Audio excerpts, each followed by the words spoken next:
Hello, this is Dr. Mears. Today we are going to be working on scatter plots vocabulary. This is an insert that you will have gotten to input into your ISN.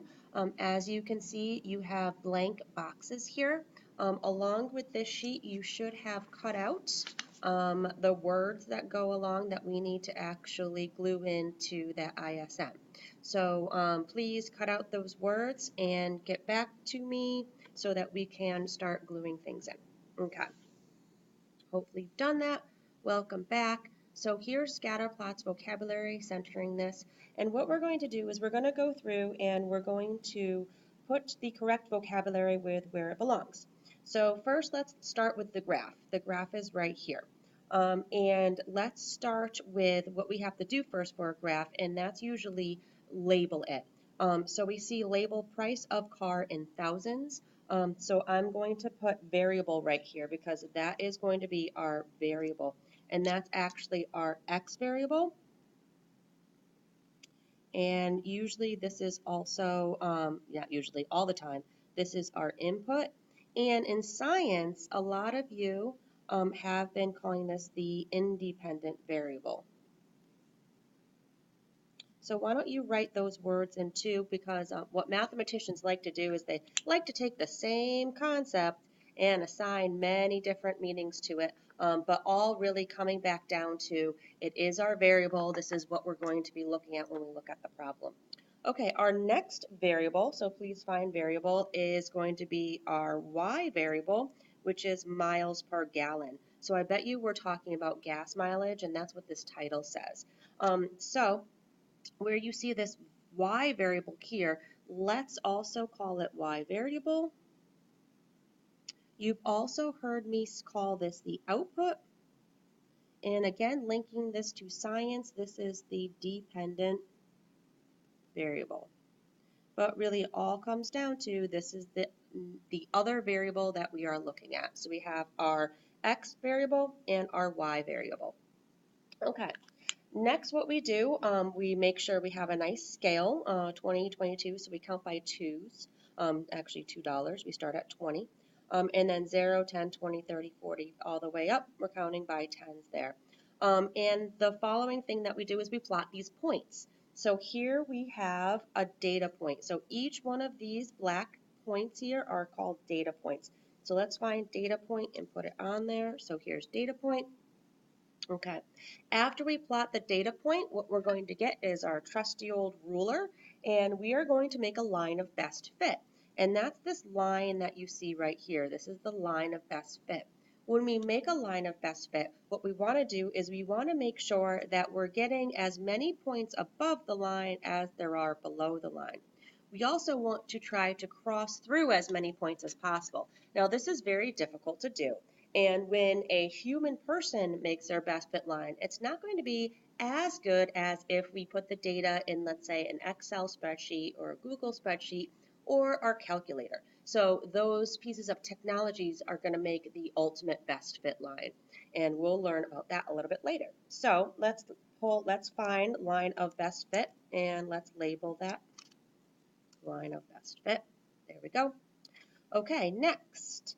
After we make the line of best fit, we look at our data points and we find that there's this data point all the way out here. This data point lies on the outside of everybody else. So it's not following that regular pattern. It is following its own little pattern, which is all the way up over here. So this is called an outlier because it lies outside the general pattern. And talking about pattern, let's actually look at the pattern of this graph. So let's look at the price of car in thousands. So as we're going up in price, so this is 20,000, 22,000, 24,000, 26,000, 28,000, and 30,000. So as we're going up in price, what is happening to the miles per gallon of gas that we're actually going to be able to use? It is decreasing. So as the price increases, the miles per gallon decreases. This is called a negative correlation. Negative correlation. And so the negative correlation on top here, right in this little space right here, let's write what negative correlation is. So let's put a little asterisk right here, okay? And then let's put a little asterisk right here, and let's say as the price of the car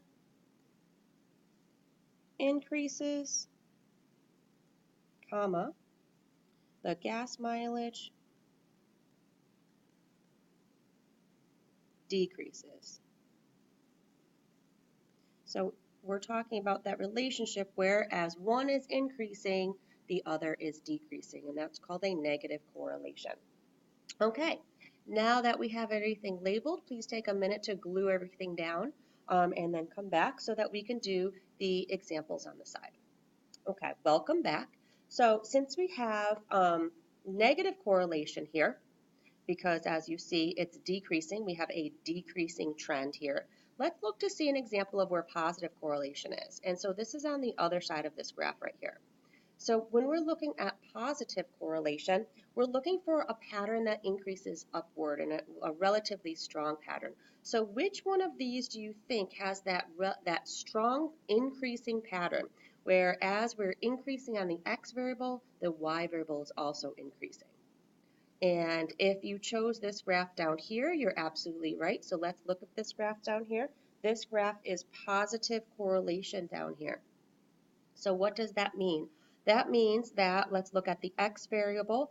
As the high temperature increases, 87, 88, 89, 90, 91, as that's increasing, the cups sold, and this is of lemonade because the title says lemonade sales, so the cups of lemonade sold are also increasing, probably because people are thirsty. So this demonstrates a positive correlation. So let's write that. As the temperature increases, I'm just going to abbreviate A-T-U-R-E. Temperature. I was trying to fit it in, but it didn't quite work. Okay. E-R-A-T-U-R-E. There it is. As the temperature increases,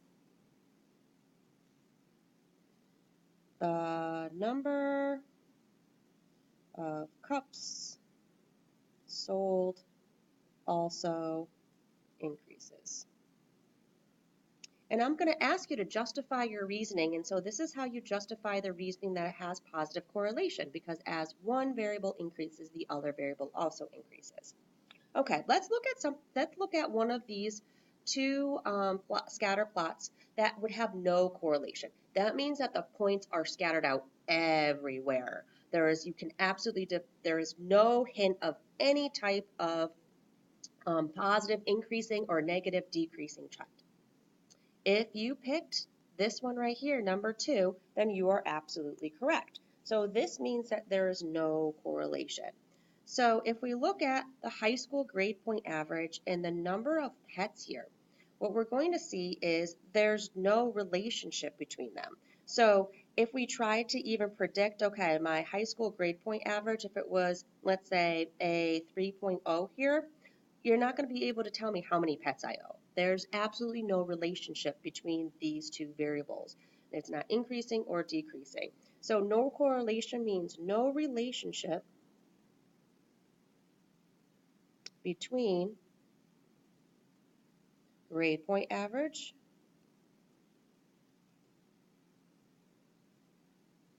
and number of pets.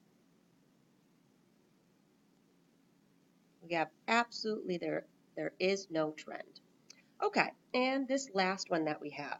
This last one we have shoe size and height, and this is of the basketball team, and that's what the title gave it away. It's the basketball team.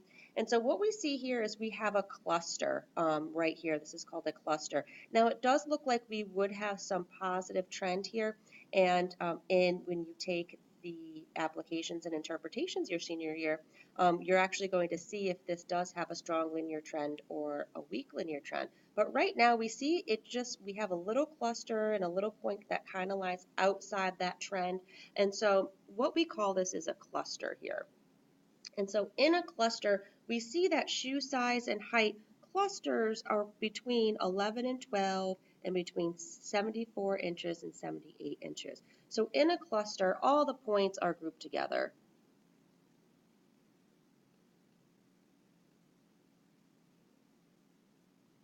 no strong pattern is noticed. No strong trend is noticed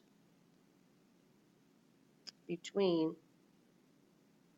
shoe size and height. Okay, so this has been your introduction to your scatter plots vocabulary. Please make sure that you are writing your justifications in. Please make sure you have glued down the vocabulary to its corresponding part. Thank you very much. I hope this helped. Please now glue this whole paper into your ISN. Thanks.